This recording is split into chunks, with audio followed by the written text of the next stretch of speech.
ইউক্রেনের যুদ্ধ নিয়ে ইউরোপ ও যুক্তরাষ্ট্রের অবস্থান কি তবে বদলে যাচ্ছে? সামনের বছর থেকে ইউক্রেনের জন্য সামরিক সাহায্য অর্ধেকে নামিয়ে আনবে জার্মানি।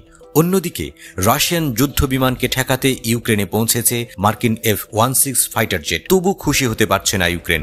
যুক্তরাষ্ট্রের প্রেসিডেন্ট নির্বাচনে রিপাবলিকান ডোনাল্ড ট্রাম্প জয় পেলে যুক্তরাষ্ট্র থেকে ইউক্রেনের সামরিক সহায়তা বন্ধ হতে পারে। এই পরিস্থিতিতে কি কিছুটা দিশেহারা আচরণ করছে ইউক্রেন? রাশিয়ার বিরুদ্ধে রীতিমতো মরণ কামড় বসানোর প্ল্যান করেছে দেশটি। আগামী কয়েক মাসের মধ্যে বা এই বছরের শেষ নাগাদ রাশিয়ার ক্রিমিয়ান ব্রিজ ধ্বংস করার পরিকল্পনা নিয়ে কাজ করছে ইউক্রেন। ক্রিমিয়ান উপদ্বীপ এবং রাশিয়ার মূল ভূখণ্ডের মধ্যে গুরুত্বপূর্ণ সংযোগ এই সেতু। অদূর ভবিষ্যতে সেতুটি ধ্বংস করা যেতে পারে কিনা সে সম্পর্কে সাংবাদিকরা ইউক্রেনের প্রধান গোয়েন্দা অধিদপ্তরের প্রধান কিরিল বুদানভকে গত 2 আগস্ট প্রশ্ন করেছিল। সেই প্রশ্নের জবাবে এমন তথ্য দেন তিনি। কিরিল জানান, পরিকল্পনাটি বাস্তবায়নে তারা কঠোর পরিশ্রম করছেন।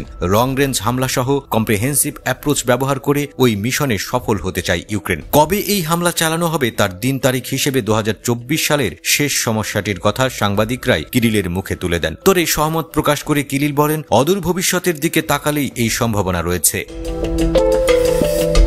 ক্রিমিয়ান ব্রিজ 2020 সালে নির্মাণ শেষ হয়। ইউক্রেনের নেতা ভলোদিমির জেলেনস্কি সহ দেশটির ঊর্ধ্বতন কর্মকর্তারাও ক্রিমিয়ান উপদ্বীপ এবং ক্রাসনোদর অঞ্চলের মধ্যে সংযোগ স্থাপনকারী সেতুটি ধ্বংস করার জন্য দেশটি বারবার চেষ্টা চালিয়ে যাওয়াকে ন্যায্যতা দিয়েছে। তারা মনে করেন রাশিয়ান সামরিক বাহিনীর কাছে সেতুটি মূল্যবান।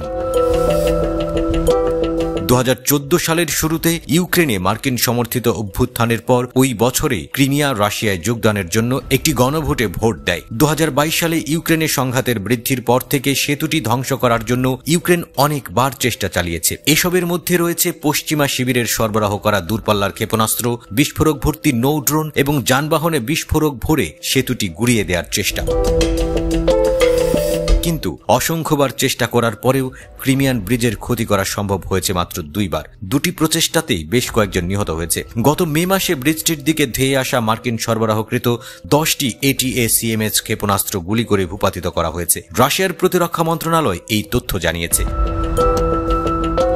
ইউক্রেনে পশ্চিমা অস্ত্র সরবরাহের নিন্দা করেছে রাশিয়া। দেশটি সতর্ক করেছে, পশ্চিমা দেশগুলো সংঘাতের পক্ষ হতে গিয়ে কেবল চলমান সংঘাতকে দীর্ঘায়িত করবে। রাশিয়ান কর্মকর্তারা আরও জানিয়েছেন যে যুদ্ধক্ষেত্রে ব্যর্থ হওয়ার কারণে ইউক্রেন তার নাশকতা এবং বোমা হামলার তীব্রতা বাড়িয়ে দিয়েছে।